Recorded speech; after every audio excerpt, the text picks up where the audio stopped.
យកទៅមើលវីដេអូមួយដែលគេចុះមកតែបើកបរនៅពេលយប់បាទនេះអ្នកខ្ញុំឃើញអ្វីមួយយ៉ាងឈោអត់មានក្បាលទេអូ my god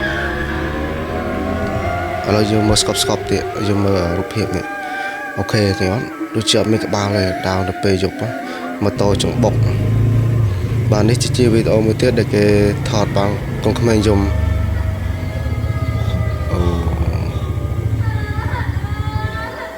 my god នេះជាវីដេអូមួយទៀតនៅប្រទេសគេដែលគេថតជាប់ស្រមោលខ្មៅនៅសាលារៀននេះអូនេះយើងមើលយឺតៗទាំងអស់គ្នាបាទនេះឃើញអត់ឃើញស្រមោលខ្មៅកំពុងតែឈរនៅកន្លែងសាលាអូផ្អើលគ្នារត់អស់លេងនេះជាវីដេអូខ្មោចម៉ាមីនៅឥណ្ឌូនេស៊ីតែឈរលើឡានអញ្ចឹងណាអូ my god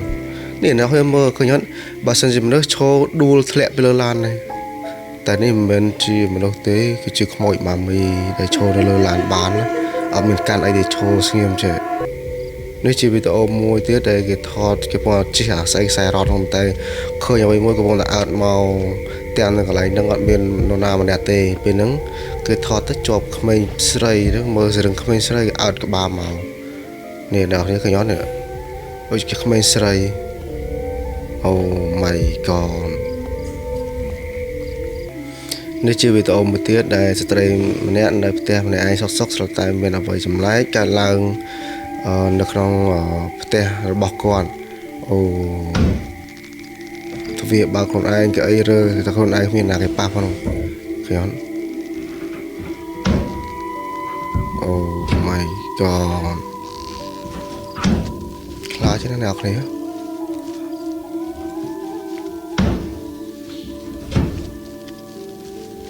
អូនេះជាវីដេអូអ្វីពិតប្រាកដនេះឃើញដៃលោកចេញពីផ្ទះមកតែមកឲ្យគួរខ្លាយវីដេអូនេះចេញយូរណាស់ហើយនេះមើលយឺតៗទាំងអស់គ្នាវីដេអូនេះចេញយូរណាស់ហើយតាំងពីមិនតង់កាត់ AI យីណោះបាទគឺចេញយូរណាស់ហើយខ្ញុំខត់ឃើញម្ដងដែរអូព្រឹសវល់អ្នកនរគ្នាឃើញណាពួកក្មេងមួយចំនួនដែលឌឺម៉ែអោមិនអោយទៅលេងទឹកខំទៅលេងទឹក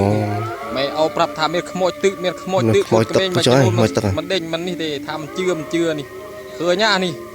បាទទេអានេះឃើញកូនក្មេងទៅលេងទឹកហូរទឹកអុយនេះចាប់ស៊ីនើកូនក្មេងឃើញហើយឈប់ទៅលេងទឹកនើនោះ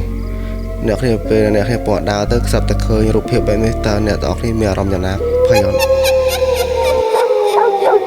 អូនៅឆ្ងាយដេញប្រឡងខ្មោចអូ my god អូអ្នកគ្នានៅផ្ទះម្នាក់ឯងបើឃើញរូបភាពបែបនេះមានអារម្មណ៍យ៉ាងណាខ្លាចអត់ខមមិននៅខាងក្រោមមើលបាទអរគុណអ្នកគ្នាសម្រាប់ការចូលរួមទស្សនានៅវីដេអូរបស់ខ្ញុំបាទអញ្ចឹងជួបគ្នានៅវីដេអូសារក្រោយទៀតបើថ្ងៃនេះយកមកតែប៉ុណ្្នឹងសិនទៅមានរឿងខ្មោចផ្សេងជាច្រើនហើយបើសិនជាអ្នកគ្នាចង់មានវីដេអូអីអាចផ្ញើខ្ញុំបានណាតាមរយៈ Facebook របស់ខ្ញុំដែលមានឈ្មោះថាហ៊ុនសារ៉ានបាទអញ្ចឹងពីខ្ញុំបាទហ៊ុនសារ៉ានសូមអរគុណនិងក៏សូមជម្រាបលារាត្រីសួស្តី